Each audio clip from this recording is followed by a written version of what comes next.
Hey, greetings, everyone. Lieutenant Colonel Alan West here, and welcome to the Steadfast and Loyal podcast. You gotta light 'em up before they burn it down. Better dig deep and put 'em in the ground. Blood on their hands, they're hellbound. Save us all. Ooh, they're gonna burn it down. Save us all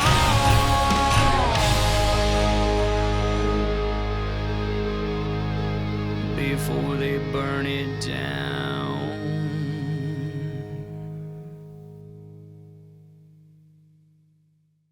This episode of the Steadfast and Loyal podcast is brought to us by our good friends at the United States Concealed Carry Association.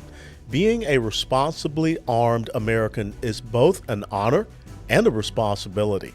It's not one to be taken lightly. If you own a gun, then you need the self-defense education training and self-defense liability insurance that you get with a USCCA membership. Click Learn More below right now to explore your membership options, which are risk-free with the USCCA's bulletproof money-back guarantee. Guys and gals, the U.S. Concealed Carry Association was founded to help responsibly armed Americans like you and I. They're committed to providing life-saving self-defense resources to help you and your family be safe. When you activate your membership, you'll automatically get life-saving self-defense education, industry-leading training, plus self-defense liability insurance. Don't wait until it's too late. Click Learn More below right now. And as always, the USCCA is not an insurance company. A policy has been issued to the USCCA by Universal Fire and Casualty Insurance Company. That policy provides the association and its members with self-defense liability insurance subject to its terms, conditions, limitations, and exclusions. Hey, greetings, everyone, and welcome back to the Steadfast and Loyal podcast. And I am joined by Adam B. Coleman. He is the author of Black Victim to Black Victor, an op-ed writer, public speaker, and founder of Wrong Speak Publishing. Adam is a columnist for Human Events, a frequent contributor for the New York Post, and has articles published in Newsweek, The Federalist, The Epoch Times, Daily Mail, The Post Millennial, Unheard, Scoon TV, Free Black Thought, Life News Headquarters, and Human Defense Initiative.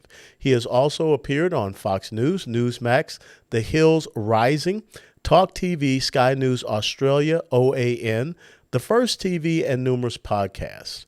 Adam was born in Detroit but raised in a variety of states throughout America. He writes openly about his struggles with fatherlessness, homelessness, and masculinity.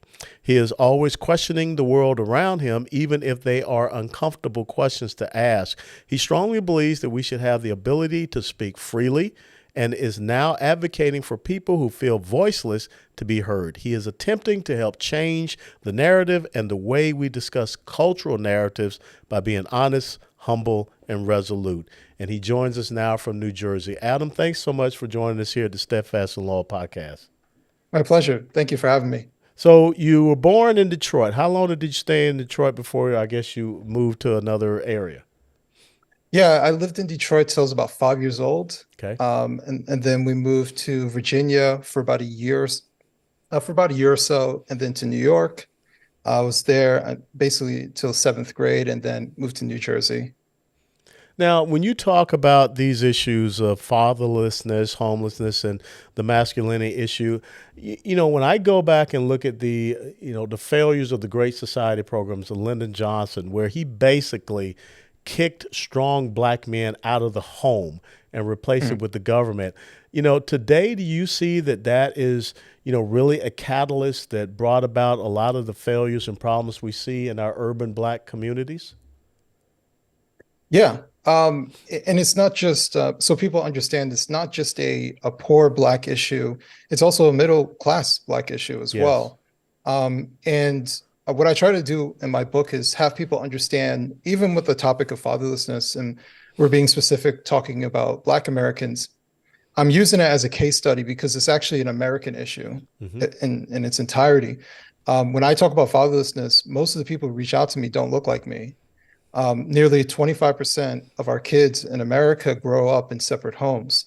And we're number one in the world in that family dynamic. So the Black situation is something that has been going on for quite a while, but now it appears much more of a bigger problem for white Americans, and actually Hispanic Americans right behind Black Americans as well. It's increasing for basically everybody.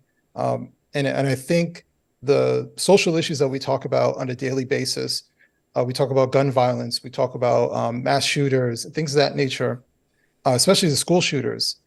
There is a long history down to how they grew up, their family dynamics, and whether it's from divorce, whether it's from growing up without both parents in the home, some sort of childhood trauma. There's a lot of that that's stemming from how they were raised and what kind of traumatic experience they experienced. Neglect is one of those things, and that's what I experienced as a child. I was just fortunate that my mom left Detroit, but sometimes I wonder if we stayed in Detroit, what would have happened to me. And we moved to a more rural area and then suburbs after that, but not a lot of kids are as fortunate as I was. It's interesting you bring that up because I remember on the Black Lives Matter website, they talked about, they admitted that they were against the traditional nuclear family. And, when you look at that core issue, it has definitely had adverse effects in the Black community. But like you say, it transits through all communities. It almost seems like what the left has done with the destruction of that traditional nuclear family is purposeful and intentional. In some ways, I think it really just depends on who. The way I kind of see it is that there are people who are well-intentioned, true believers, and then there are people who are malevolent, who know better. And I think that we have far more well-intentioned people who want to do something that they believe is right, but they're ignorant as far as the outcomes that it may produce. So I could understand in some situation you have some liberal politicians who say the government has the ability to help people. We just need to give them more money, or we just need to install this program. And the people who are malevolent understand what that will actually do, but they just don't say anything to anybody. And so they just let it happen. So, unfortunately, I think both sides kind of come together in many bad government policies. There are a lot of well-intentioned people who just advocate for terrible things. It's interesting because Jason Riley of the Wall Street Journal editorial board wrote a book kind of about that called Please Stop Helping Us, because you're right. If you got a problem with education, let's throw more money in it. Well, maybe that's not exactly the problem while we continue to have these failing schools. So let's talk about your book, Black Victim to Victor. And that's what I always, come back to. I was raised in a household down in the inner city of Atlanta, Georgia. And my mom and dad said that, you're either a victor or you're a victim. And that really is a simple way of looking at things, because you either want to get out there and do your best to be a champion, or someone is going to be looking at how they can, own you. And it's not the physical enslavement, but it's an economic enslavement. It's a mental enslavement that we see. So what's the thesis? What's the premise of your book? And what are some of the anecdotal examples you have there? Yeah, so the book of, like I said, it was kind of like using race as a case study for a greater problem. I wrote it right after George Floyd, especially because of the narrative of the biggest problem for Black Americans is racism and systemic racism, or however you want to put it. And for me, the answer is simple. It's disconnected families. It's fatherlessness. And so the anecdotal situation was telling my personal story growing up without my father, and being very, very open about how I saw my father and how I felt and what it was like for me as a child to grow up in that situation, how vulnerable I was. And also at the same time, because I think it's very easy for us to say deadbeat dad, but we don't ask enough questions about the women who choose these men. And in my case, I love my mother, but she chose a man who was already married, and she had 2 kids with him. And I see the hurdles that I went through and my sister went through. And I think about all the children who are growing up in that situation. My sister and I turned out okay. And I think sometimes we look at children from single parent homes who turn out okay and say, see, it's not important. But what they're missing is that we appear okay, but it took me decades to get to this point. I'm 38 years old now, and I tell people about 5 years ago I started feeling like a man. And it's because it took me a long time to understand what even a man was. Meanwhile, I had to raise a son starting at the age of 21. And it was my son who helped me to understand how impactful my position is, how much he looks up to me. And my goal was to not be my father. That's all I knew as far as being a father. So to kind of answer your question, the thesis of the book is really talking about family at the core of it.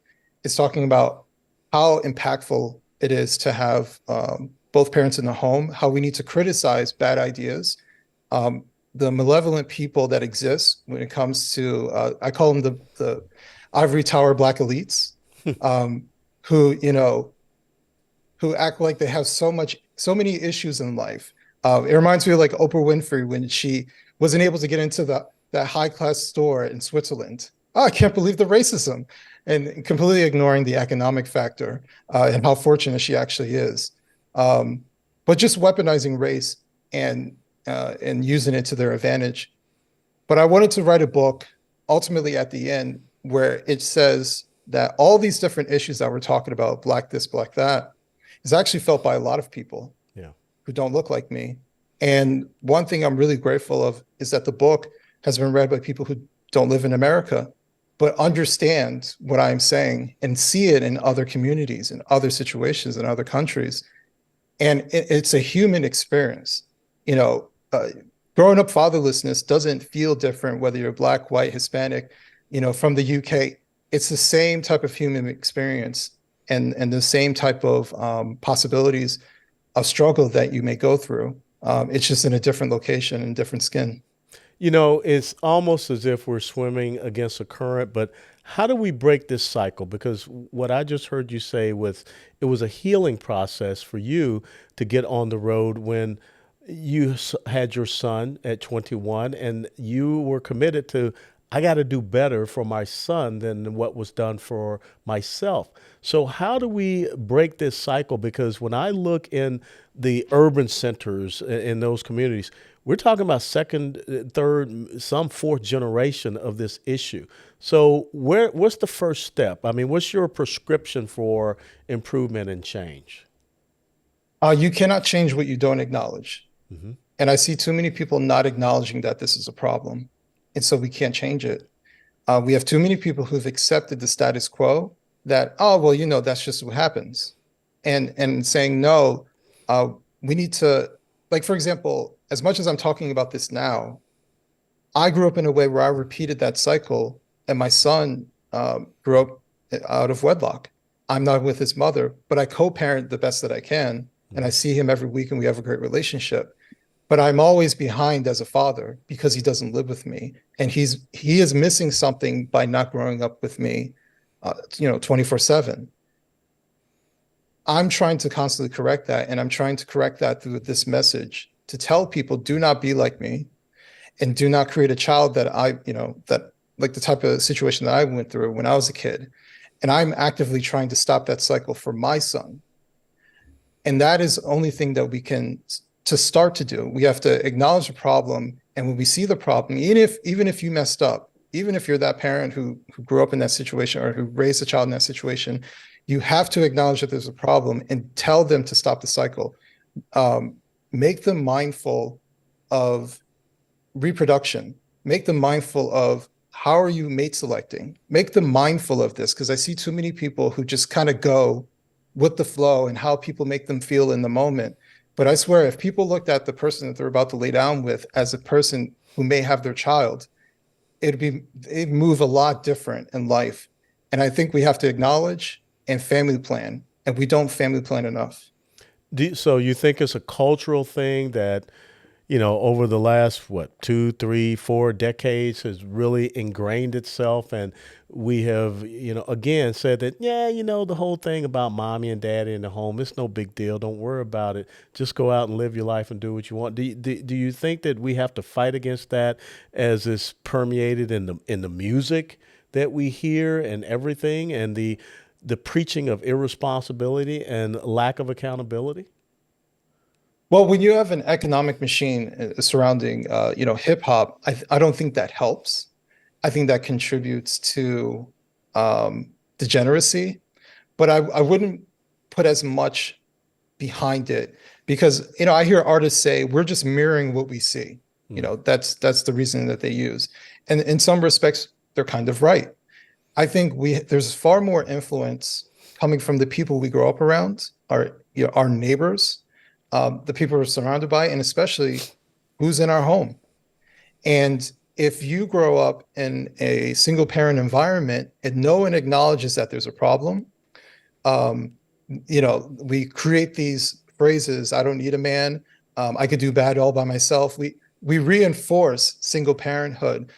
We reinforce having a matriarchy within the Black family rather than a family. I hear a lot of people say, well, family, but this is not what we're looking at is not family. The American problem is not really a family. These are people who are related to you who live all over the place. That's not a family.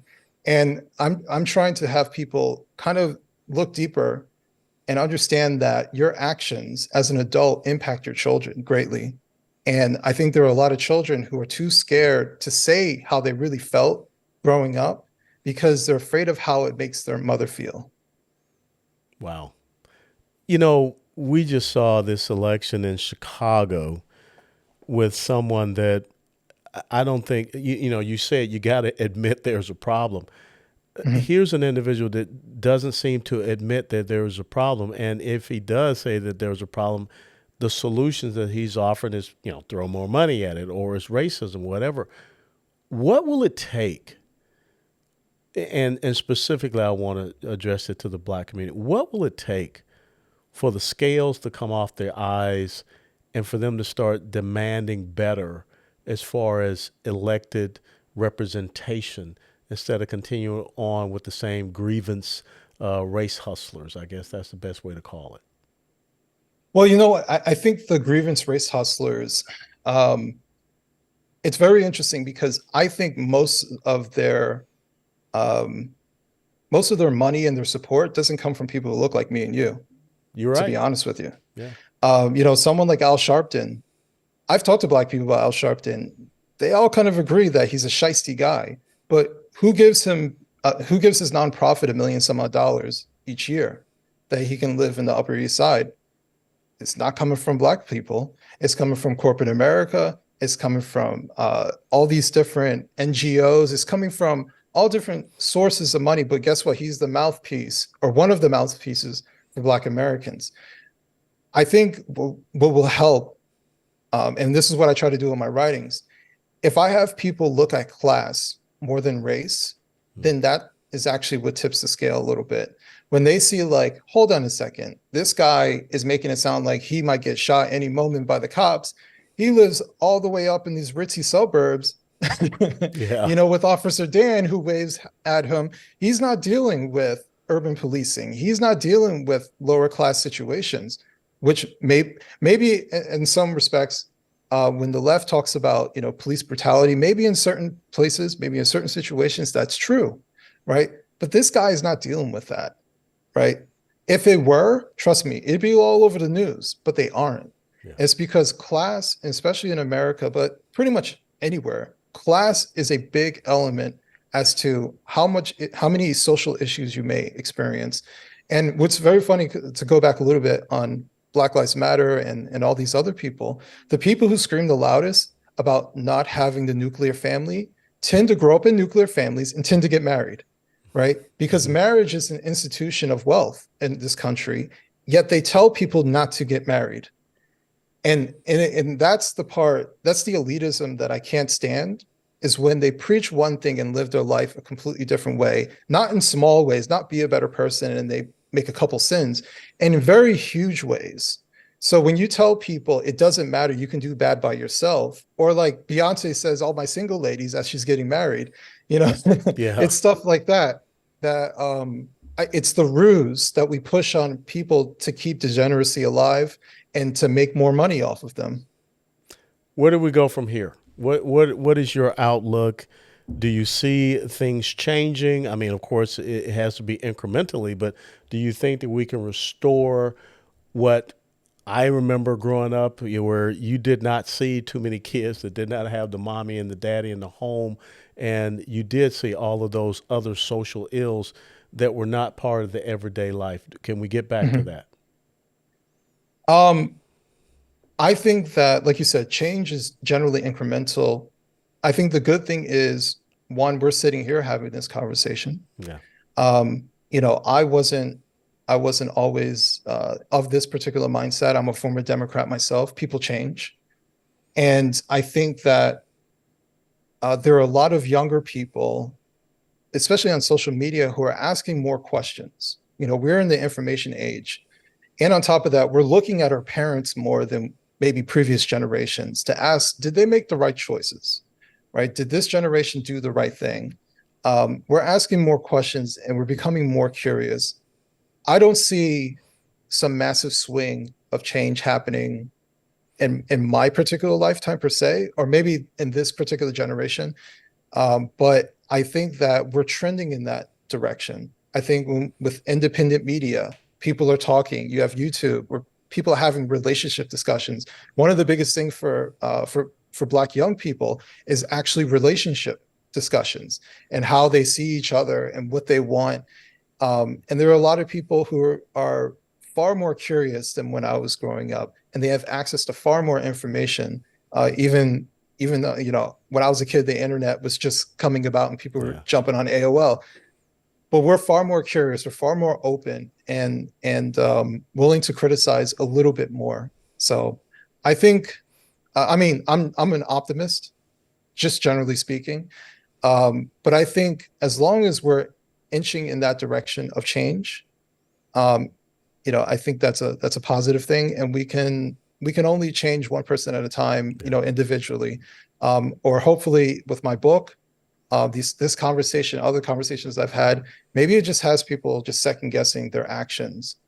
Maybe it just has them having that one conversation with their kid, having people think. So yeah, I'm optimistic. Well, I want to tell you, Adam Coleman, you should be the type of young man that we are elevating and having out there as a role model and an example, instead of those two legislators down there in the state of Tennessee who are just clowns. I'm just going to go ahead and say it. They're just clowns. And we have got to get rid of the clowns in the Black community and get back to men and women of honor, integrity, and character. Now, closing out, where can people find your book, Black Victim to Black Victor, and where can people find you out there social media-wise? Definitely go on Amazon. That's the #1 spot. You can purchase it on there. I'm definitely all over Twitter. That's the most active social media, at wrong_speak. But definitely go to my Substack, adambcoleman.substack.com. It's not always political. Most of the time, it's telling stories, life lessons, things that we can connect with on a deeper level, human level. So I'm trying to not just be about race or politics, but just humanity itself. Yeah.